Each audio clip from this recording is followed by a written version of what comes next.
खबर ये आ रही है कि अमेरिका में इंडिया के बाद दुनिया का सबसे बड़ा मंदिर बनाया जा रहा है। दुनिया का सबसे बड़ा हिंदू टेम्पल जो कि हाथ से तराश कर बनाया गया है अमेरिका के अंदर, उसका इफ्तिताह 8 अक्टूबर को किया जाएगा। प्राइम मिनिस्टर की एक ट्वीट सामने आती है, हिंदुओं को लेके कंट्रोवर्शियल ट्वीट सामने। ये इंडिया हमारे से गद्दार है।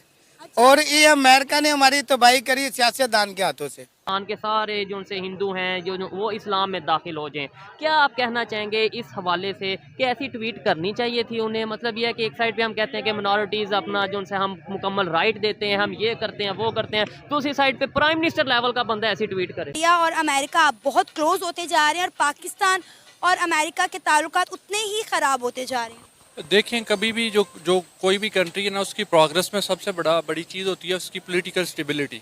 पाकिस्तान में पॉलिटिकल स्टेबिलिटी नहीं है, जिसकी वजह से मतलब इकोनॉमिक स्टेबिलिटी नहीं है, और इंडिया एज ए हब जो है ना वो उभर रहा है। ये बात नहीं कह सकते। देखें, हमारे साथ ही इंडिया है, हाँ। ठीक है ना। वहाँ पर जितनी भी माइनॉरिटीज़ हैं वो अपना राइट एक्सरसाइज कर रही हैं। और पाकिस्तान में तो हमें इन लोगों को ज़्यादा प्रिविलेज रखना चाहिए क्योंकि तादाद में थोड़े हैं, ठीक है ना। उसके बाद हम उनको इतना लिबर्टी दे सकते हैं कि वो अपना राइट जो है ना, अपना मजहबी जो है राइट, वो अपना एक्सरसाइज करें। एक बहुत बड़ी खबर सामने आई है।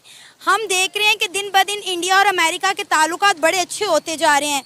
दुनिया का सबसे बड़ा हिंदू टेम्पल जो कि हाथ से तराश कर बनाया गया है अमेरिका के अंदर, उसका इफ्तिताह 8 अक्टूबर को किया जाएगा, जो कि 185 एकड़ के रकबे पर बनाया जा रहा है। क्या कहेंगे आप इस पर?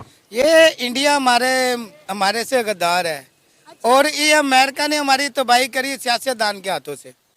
हम लुटे हैं सियासतदान के हाथों से, इतने महंगाई कि ये सियासतदान करके चले गए। इंडिया कैसे गद्दार हुआ और अमेरिका कैसे गद्दार हुआ? ये अमेरिका ने तो ये सियासी बना के हमारी तबाही उतारी है इसने। अच्छा। जो भी आया उसने यही कहा कि वो चोर, उसके बाद तबाही होके हमारी वो गई। जिया साहब जब गए थे, हमारे गले के अंदर पैसा था, वो पैसा किधर गया? उसके बाद ही इतना पैसा इन्होंने ले लिया, वो पैसा किधर है?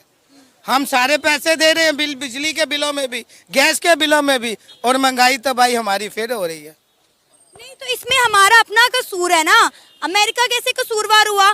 आपने अच्छी पॉलिसीज नहीं बनाई, आपने दूसरे मुल्कों के साथ बना कर नहीं रखी, तो आपका अपना, आपके हुक्मरानों का, हमारा पाकिस्तान के अवाम का कसूर हुआ। इसमें अमेरिका का कसूर कहाँ से आ गया? ये हुक्मरानों ने आगे नहीं आने दिया तो अवाम को क्या कहेंगे? जो अवाम अगर बाहर निकलती उससे सोटे मारते हैं, उसको अंदर भेज देते हैं। अगर कोई बिजली का बिल लेकर निकला तो उसे पकड़ के मारते, और ये बाहर निकले इसकी आवाज छीन लो। तो आपने ऐसे हुक्मरानों को वोट क्यों डाला? ये शहबाज शरीफ ने हमारे वोटों से आया है। फिर कैसे आया है? ये अमेरिका का पिट्ठू है। अच्छा। ये सियासतदान वो लोएगा यहाँ पर पाकिस्तान में जो अमेरिका के बूट साफ करेगा जाके। रिसेंटली इंडिया का एक बहुत बड़ा, मतलब आप कह लें कि हिंदू टेम्पल जो है वो यूएस में बनाया गया है 185 एकड़ रकबे पर, और हाथ से तराशा हुआ ये मंदिर है, और इसका इफ्तिताह अमेरिका में 8 अक्टूबर को किया जाएगा। क्या कहेंगे, दिन ब दिन इंडिया और अमेरिका बहुत क्लोज होते जा रहे हैं और पाकिस्तान और अमेरिका के ताल्लुकात उतने ही ख़राब होते जा रहे हैं। देखें, कभी भी जो कोई भी कंट्री है ना, उसकी प्रोग्रेस में सबसे बड़ी चीज़ होती है उसकी पॉलिटिकल स्टेबिलिटी। पाकिस्तान में पॉलिटिकल स्टेबिलिटी नहीं है, जिसकी वजह से मतलब इकोनॉमिक स्टेबिलिटी नहीं है, और इंडिया एज ए हब जो है ना वो उभर रहा है। उनकी जो है आबादी देखें कितनी है, फिर उनकी आईटी इंडस्ट्री बहुत ग्रो कर रही है, उसके बाद उनकी पॉलिटिकल स्टेबिलिटी कितनी है। हमारी अगर बात करें तो कितने मार्शाल्लाह से हम होते कोई प्राइम मिनिस्टर हमारा अभी तक जो है वो अपनी टर्म नहीं पूरी कर सका। अच्छा, फिर इस तरह तो पाकिस्तान कभी भी तरक्की नहीं कर पाएगा, क्योंकि पाकिस्तान के ये मसले तो पिछले 77 सालों से हैं जो कि हल नहीं हो रहे।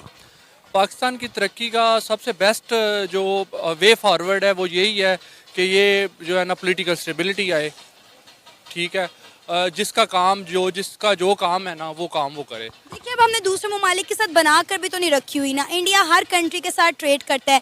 G20 की मीटिंग हुई तो 20 बड़ी, बल्कि एक और शामिल कर दिया, 21 बड़ी इकॉनमीज इंडिया में आकर बैठी, उन्होंने इतनी ज़बरदस्त किस्म के फ्यूचर प्लान्स बनाए, इंफ्रास्ट्रक्चर पर बात की, डेवलपमेंट पर प्लान्स बनाए, पता नहीं बड़ी बड़ी डील्स इन कंट्रीज़ ने आपस में साइन की, लेकिन अनफॉर्चुनेटली पाकिस्तान इसका हिस्सा ही नहीं था। खबर ये आ रही है कि अमेरिका में इंडिया के बाद दुनिया का सबसे बड़ा मंदिर बनाया जा रहा है। और दूसरी साइड अगर पाकिस्तान की बात करें तो पाकिस्तान के मौजूदा प्राइम मिनिस्टर की एक ट्वीट सामने आती है, हिंदुओं को लेके कंट्रोवर्शियल ट्वीट सामने आती है, जिसके हवाले से इस वीडियो में बात करेंगे। पाकिस्तान में माइनॉरिटीज़ के हवाले से बात करेंगे। बोला कि हम वेट करेंगे कब पाकिस्तान के सारे जो उनसे हिंदू हैं जो वो इस्लाम में दाखिल हो जाएं।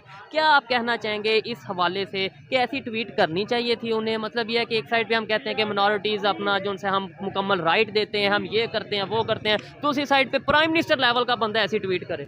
देखिए हम ये बात नहीं कह सकते। देखिए हमारे साथ ही इंडिया है, हाँ। ठीक है ना, वहाँ पर जितनी भी माइनॉरिटीज़ हैं वो अपना राइट एक्सरसाइज कर रही हैं। और पाकिस्तान में तो हमें इन लोगों को ज़्यादा प्रिविलेज रखना चाहिए क्योंकि तादाद में थोड़े हैं, ठीक है ना। उसके बाद हम उनको इतना लिबर्टी दे सकते हैं कि वो अपना राइट जो है ना, अपना मजहबी जो है राइट, वो अपना एक्सरसाइज करें। बट बात कहने का मकसद ये है कि जब आप जज्बात में आके इस तरह की गुफ्तगू कर देंगे वो द सेक ऑफ 2-4 दिन की पॉपुलैरिटी और अपने आप को ये देखें कि कितना इस्लाम से मोहब्बत करते हैं, इस्लाम को फैलाना चाहते हैं, तो फिर वो 1-2 दिन और वो भी प्राइम मिनिस्टर लेवल पे।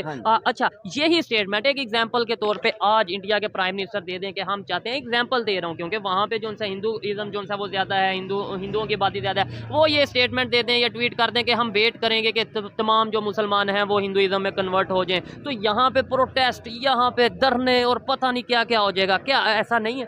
जी बिल्कुल ऐसे ही है। लेकिन कहने का मकसद ये है कि हमें बड़ा सोच समझ के, रीजन वाइज बड़े सोच समझ के प्राइम मिनिस्टर लेवल के बंदे को स्टेटमेंट देनी चाहिए कि अगर आप देखें तो हमसे ज़्यादा मुसलमान तो वहाँ पर रह रहे हैं। ऐसे ही है। ओवरऑल अगर देखा जाए वहाँ पे जो राइट दिए जा रहे हैं, वहाँ पे आबादी दिन ब दिन बढ़ती जा रही है मुसलमानों की, यहाँ पे दिन ब दिन माइनॉरिटीज़ की, हिंदू कम्युनिटी की खासतौर पे बात करें, आबादी तेज़ी से गिरती जा रही है। कुछ पाकिस्तान को छोड़ के जा रहे हैं, कुछ वैसे कन्वर्ट कर दिए जा रहे हैं, और खासतौर पर सिंध के एरिया में क्या लगता है इंटरनेशनल लेवल पर हमारा इमेज क्या जा रहा है? और दूसरी साइड पर दूसरे इस्लामिक कंट्रीज़ हैं, हम UAE की बात करें, दुबई की बात करें, वहाँ पे तो प्रॉपर मंदिर बन रहे हैं, वहाँ पे ये चीज़ें हो रही हैं, वो रिलेशन बेहतर कर रहे हैं। सऊदीया अपने रिलेशन बेहतर कर रहा है। हम आज भी इस सोच में अड़े हुए हैं कि जी ये सारे जो उनसे हिंदू हैं ये ऐसे हो जाएं, कन्वर्ट हो जाएं।